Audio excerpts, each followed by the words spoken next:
कंचन देवी जी, उपस्थित nurses training के principal director Shri UC Gupta साहब, ऑक्सफोर्ड के डायरेक्टर श्री मनोज बाबू, डॉक्टर हर्षवर्धन साहब, जमुई जिले के सभी गणमान्य व्यक्तिगण, नौजवान साथियों, आप सबको पहले मेरा हार्दिक अभिवादन। और जमुई के पावन भूमि पे पंकज भाई थोड़ा सा इधर आए हुए इन महाकवियों का मैं स्वागत करता हूं कि आप जमुई की पावन भूमि पे आए। और आज मौका भी बड़ा अच्छा है, आज लोकसभा चुनाव का अंतिम प्रचार था। लगता है ये सब देखते हुए बड़े भाई संजय जी ने आज का यह कार्यक्रम आयोजित किया कि प्रचार समाप्त हो जाएगा, उसके बाद थोड़ा मनोरंजन भी हो जाएगा। हालांकि बात कवियों के बीच में नेताओं का क्या काम, ये तो होता है कि मतलब एक अलग पहचान ही होता है कि इसको कह सकते हैं हंसों के बीच में कौओं का जाने, क्योंकि भाई व्यंग तो हम ही लोगों पे होता है, स्वाभाविक है।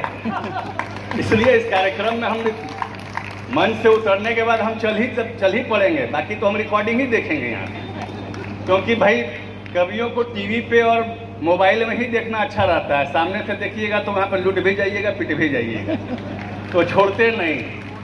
और हम दिख रहे हैं कि जिस मूड में, जैसे मंजीत सिंह साहब को देखे वंडी उतार के एकदम बाँह चढ़ा लिए कि रेडी हैं, पछाड़ने के मूड में आ गए हैं, तो हम इनको देखते हुए ऐसे ही पंजाब के आदमी भाई मजबूत होंगे।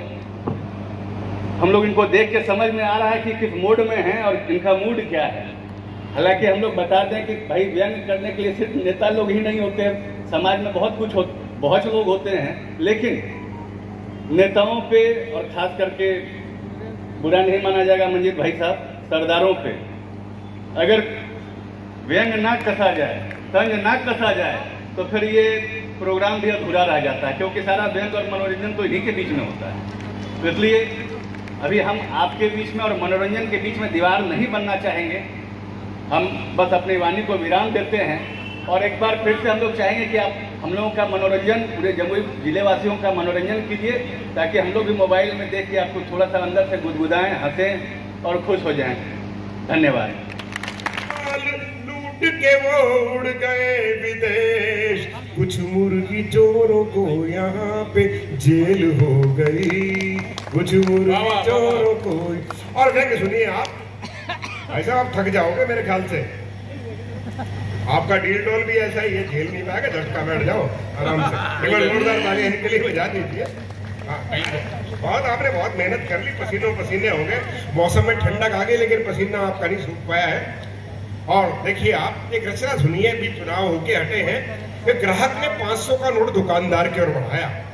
ग्राहक ने 500 का नोट दुकानदार की ओर बढ़ाया, दुकानदार ने जांचा परखा और नकली कह के वापस लौटाया। तो ग्राहक बोला, ये नोट मुझे मंत्री जी के पीए ने दिया है, ये नोट मुझे मंत्री जी के पीए ने दिया है, असली है, बिल्कुल धांसू है।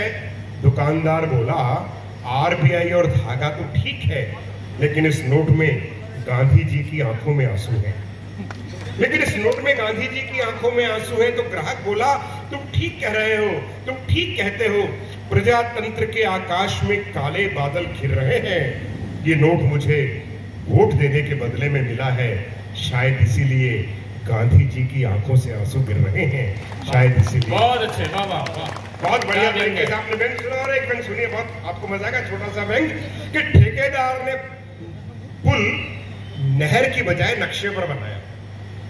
ठेकेदार ने पुल नहर की बजाय नक्शे पर बनाया, लोहा नेता खा गया, सीमेंट इंजीनियर ने बचाया। तो कुछ साल के बाद पेंट करने वाला ठेकेदार ढूंढते ढूंढते उस पुराने ठेकेदार के पास आया, क्योंकि बड़ी कोशिश के बावजूद भी वो बेचारा उस पुल को नहीं ढूंढ पाया। तो पुराना ठेकेदार बोला, राष्ट्र निर्माण में तुम भी तो अपना हाथ बटाओ। अरे राष्ट्र निर्माण में तुम भी तो अपना हाथ बटाओ, पुल हमने खा लिया है, पेंट तुम पी जाओ।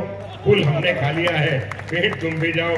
तुम्हारे भी यहाँ पुल गिरते रहते हैं भाई, इसलिए पता नहीं उनमें पेंट लगा कि नहीं लगा, लेकिन बिहार में समाचार सुनते रहते हैं कि शर्म के मारे पुल जो है नदी में डूब जाते हैं। ये हाँ, और नदी भी अपने आंसुओं के साथ उनको स्वीकार कर लेती है, दुखी होकर। मंजीत भैया, पिता श्री कैलाश गौतम जी का एक दोहा था नहर बने या पुल बने बनते परमानेंट, नहर बने या पुल बने बनते परमानेंट, 90% रेत है 10% सीमेंट।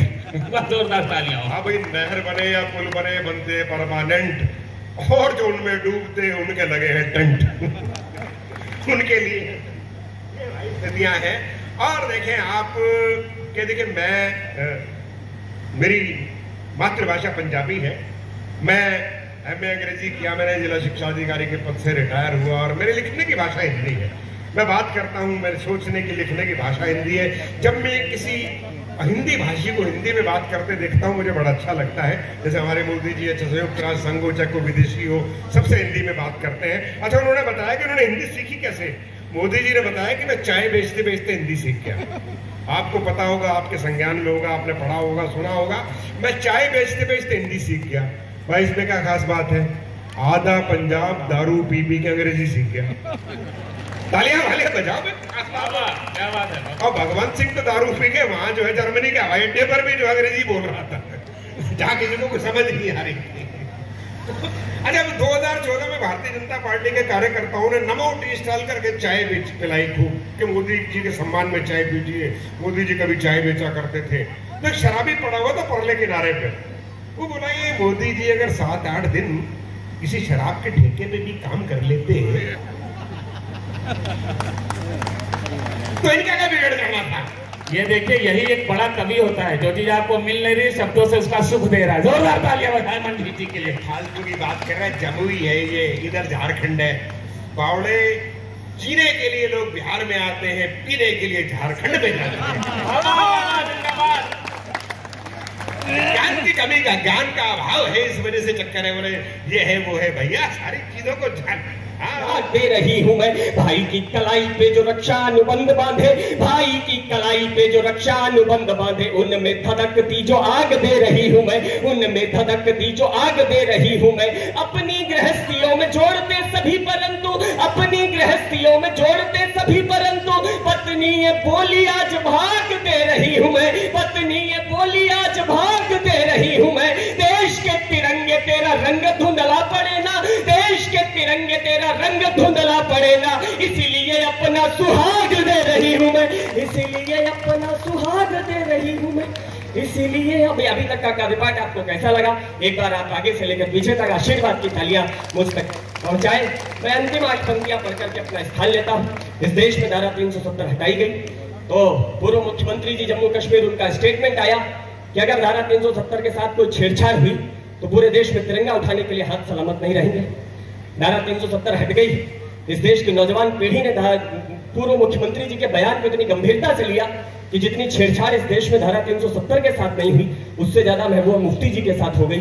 ये तिरंगा भी सलामत है, ये हाथ भी सलामत है, मगर कुछ चेहरे हुआ करते थे जो दिखाई नहीं देते। आपको दिखाई देते हो तो बताइएगा, जिन्होंने कश्मीर को नर्क बना करके रखा हुआ था, पाकिस्तान प्रायोजित वो कुछ नाम आप तक पहुंचाने की कोशिश करता हूं। आनंद की पंक्तियां, आशीर्वाद दीजिएगा कि काश्मीर को नर्क बनाने वाले दलबल कहां गए, काश्मीर को नर्क बनाने वाले दलबल कहां गए, काश्मीर को नर्क बनाने वाले दलबल कहां गए, कहां गए यासीन तुम्हारे अटकल भटकल कहां गए, कहां गए यासीन तुम्हारे अटकल भटकल कहां गए, सीन दिखे घाटी में थे गधों के सर पर कहां गए, कहां गया आतंक तुम्हारा कंकड़ पत्थर कहां गए, शीश काटने वाले आखिर खूनी तस्कर कहां गए, शीश काटने वाले आखिर खूनी तस्कर कहां गए, कहां गए पिंडी के गुंडे अश्कर लश्कर कहां गए, कहां गए पिंडी के गुंडे अश्कर लश्कर कहां गए, पाकिस्तानी झंडे से कश्मीरी वायदा कहां गया, बाप बनाया था जिनको बोलोल कायदा कहां गया, बाप बनाया था जिनको बोलोल कायदा कहां गया,